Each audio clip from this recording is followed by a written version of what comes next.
Jérémy Chipot est éleveur caprin à Diou, au nord-est de l'Indre, en association avec sa belle-mère, Raphaël Bietz. L'exploitation compte 130 hectares et 230 chèvres. La moitié du lait est transformée en fromage en appellation Celles-sur-Cher et Valençay, qui sont vendus à l'export ou à des crémiers. Or, le groupement de défense contre les maladies des animaux de l'Indre a la particularité d'avoir une section caprine qui aide les producteurs à rédiger leur dossier d'agrément et leur plan de maîtrise sanitaire et aussi à définir le protocole d'autocontrôle. On a 4 autocontrôles par an sur des prélèvements donc, de caillés et de fromage. Et puis, une fois par semaine, prélèvement de lait pour vérifier la qualité de la matière première déjà avant qu'elle ne rentre en fromagerie. À l'aide de kits buvards qui sont expédiés par la poste. Et donc le GDMA a mis ça en place depuis plus d'1 an maintenant. Sur d'éventuels risques sanitaires, on a déjà une marge d'avance, quoi.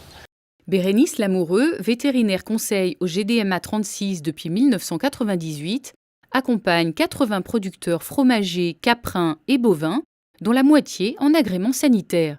Les producteurs fermiers, nous les accompagnons au niveau du GDMA 36 pour la mise en route de leur structure, au niveau de leur installation, les démarches pour adhérer au programme d'autocontrôle, les analyses à faire qui correspondent aux produits fabriqués.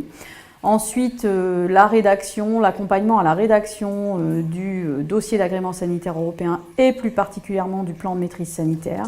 Et enfin, les appuis techniques préventifs, mais surtout curatifs, lors de la survenue de crises sanitaires, donc de la présence de germes pathogènes dans leurs produits qui bloquent la commercialisation. Il y a quelques années en arrière, on a eu un épisode de l'hystéria, vraiment traumatisant pour nous, surtout que je venais juste de m'installer. Le GDMA a tout de suite pris contact avec nous, ça a été hyper rapide, quoi. Dans les heures qu'on suivit, on avait déjà du monde sur place et le protocole, dès la traite du soir, était déjà mis en route. Donc, comme c'est quand même des moments très difficiles à vivre, ils ont eu vraiment un rôle sur le côté moral des gens, moi-même et puis les gens qui travaillent avec moi ici, important. Ils nous ont reboostés, remotivés.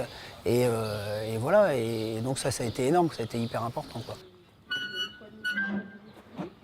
La région Centre-Val de Loire a la particularité depuis longtemps de compter de nombreux producteurs fromagers dans les 5 AOP de chèvres au lait cru. Pour sécuriser la qualité sanitaire, les producteurs ont été des pionniers des autocontrôles en fromagerie qu'ils ont mis en œuvre dès 1994, comme en témoigne François Perrin, cofondateur du GIE Berry-Touraine, un groupement de 19 producteurs, fournisseurs de la grande distribution, de grossistes et de crémiers. Ça fait une vingtaine d'années au moins qu'on fait des autocontrôles. Le guide des bonnes pratiques national est arrivé après un guide des bonnes pratiques régionales duquel il s'était même fort inspiré. Donc on peut dire que là on était largement précurseurs dans la chose. Et les clients du GIE sont rassurés par l'accompagnement sanitaire réalisé par le GDMA.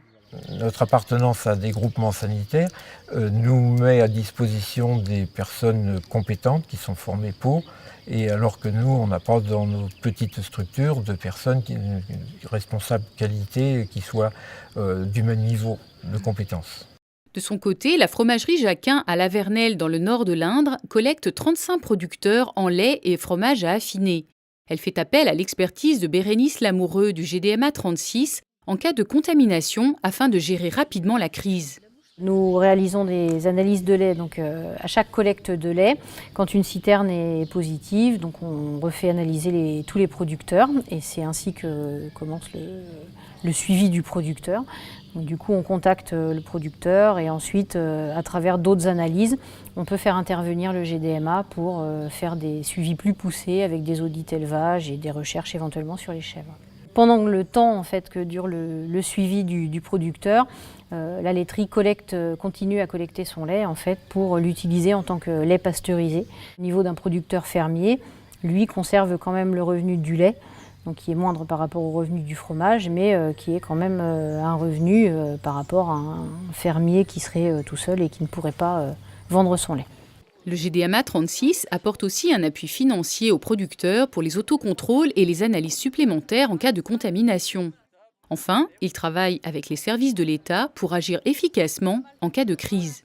Alors dans le travail un peu plus politique, au niveau départemental, on souhaite mettre en place un protocole type avec les services vétérinaires et qu'on ne perd pas de temps à définir le nombre d'analyses qu'il faut dans un cas donné. Plus on a une réponse rapide, moins le coût de la crise est important.